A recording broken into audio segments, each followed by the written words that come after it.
are leaving Bangor in Northern Ireland, not Bangor in Wales, for those of you who were wondering. Slight change of plan today, a last minute change of plan actually, last night. We should have been going to Ardglass this morning, but we got chatting to a fellow sailor yesterday evening who said that he'd driven down to Ardglass on Friday. Admittedly the winds were quite a bit stronger on Friday, but he said he'd taken quite a lot of video of boats going into the harbour, and it was very interesting. There was a lot of swell and they were surfing in, and it was, yeah, not easy. And bearing in mind the southerly wind that we've got today, we changed the plan and we've decided to go to the Isle of Man instead. We're off to Port Erin on the Isle of Man, which is quite exciting because neither of us has ever been to the Isle of Man before. So the reason for this change of plan was quite simple. The wind was from the south-southeast, which meant we wouldn't be able to sail the planned route directly round to Ardglass. We'd have to tack out and back across, which adds a considerable amount of distance onto the journey. Not only that, when we get there, we'd have a wind blowing straight into the entrance of the harbour, which we had been told made it difficult or even unsafe. Also, it would compromise the shelter in that harbour. The next day we'd then have to tack way across towards Dundalk and way back out again, and then back into Dublin because the weather was forecast to be the same. The alternative was obvious. By going straight across on the tack that we would have to take in any case to go to Ardglass and carrying on until we hit the Isle of Man, we would then be able to tack once, just for a couple of miles, go into Port Erin, anchor overnight, and then do a single tack all the way across to Dublin, which would end up being the same mileage but for easier sailing. Not only that, in between we'd be staying in Port Erin, and if we zoom in on Port Erin, we can see that here we've got great shelter from the prevailing southeasterly winds forecast overnight. It's a no-brainer. On the way to Bangor on Thursday, we suddenly noticed that we'd got steam coming out of the exhaust and we couldn't locate it. We carried on, we checked the engine. This is all the royal we, obviously. We checked the engine and it wasn't overheating, so we weren't overly concerned, but obviously it wasn't quite right. And we did motor sail pretty much the whole way here, didn't we, on Thursday? So when we got here on Thursday, we checked it again and it was all fine, and decided that it was, here's a new word for me, an impeller. Didn't even know what an impeller was. And Larry said, oh, not a problem, I carry a spare one of those. And when he looked, he didn't have a spare one of those because the engineer had that does our engine checks and servicing over the winter, he'd used it. He told us that he'd used it, and he said, I'll get you another one, and he forgot, and we forgot to ask, so we didn't have a spare impeller. Luckily there was a really good Chandler's in the marina there, and we were able to get a new one, and it turned out that it was the impeller. And not only was it the impeller, but it was actually completely broken, and there was a bit sticking in the something, and if it had gone through it could have been quite nasty, but it didn't, so we got away with it. All was good and it's all sorted. Got no steam coming out of the engine, and we're off to the Isle of Man. Speak to you later.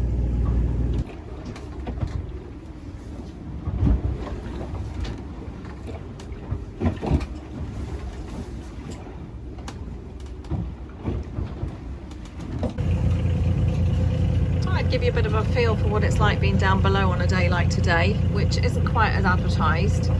We've got a sea state slightly rougher than we thought it was going to be. It's not rough, it's probably moderate most of the time, but we've got quite a few big waves that have been slowing us down. So the captain, who's working very hard out there while I sit below and read my book and play on my phone, has put the engine on just to keep our momentum going so that we do actually make our destination before midnight tonight. But there's not much moving around down here. It's really hard. I don't know whether it gives you a feel of it or not. I'm leaning up against the door, and that was a big wave that came over the top. So you can see that side, you can't really see much through the window. You can just see the sea bobbing up and down every now and then, because that's the high side. And on the low side down there, the window keeps going underwater, which I love. I sit and watch the window going underwater. I've been taking some photos and some videos to bore you all with later. Everything is pretty secured down here, which is why it looks such a mess. I can't do the washing up because it will just go everywhere. I can't make a cup of tea because it will just go everywhere. I can't really stand there, to be honest. You can see that I'm hanging on for dear life down here. Here's an update from the high side of the boat so that you can get more of an idea of what the waves are like.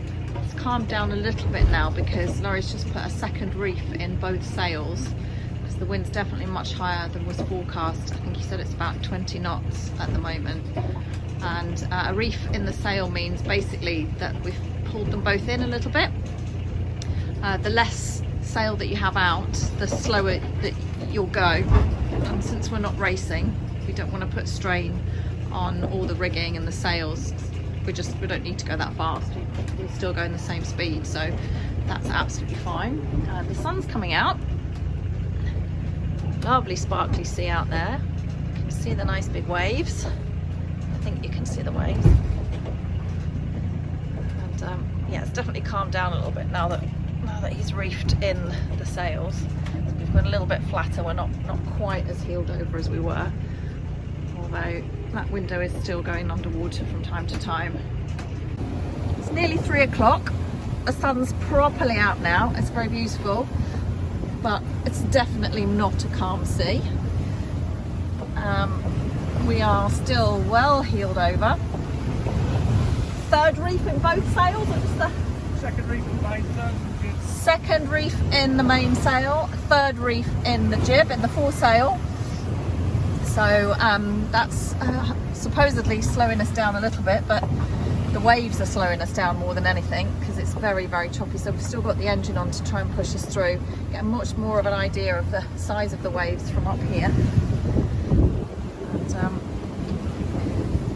there's the worker, looking happy. I don't think I can turn all the way around to show you the Isle of Man. Let's go this way instead.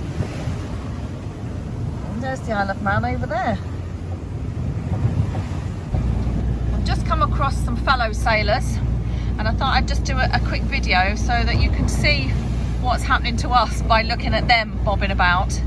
I'm doing it through the spray hood so that you can hear me, but I will just go outside the spray hood so you can have a look at them, and I will be holding very tight to my phone.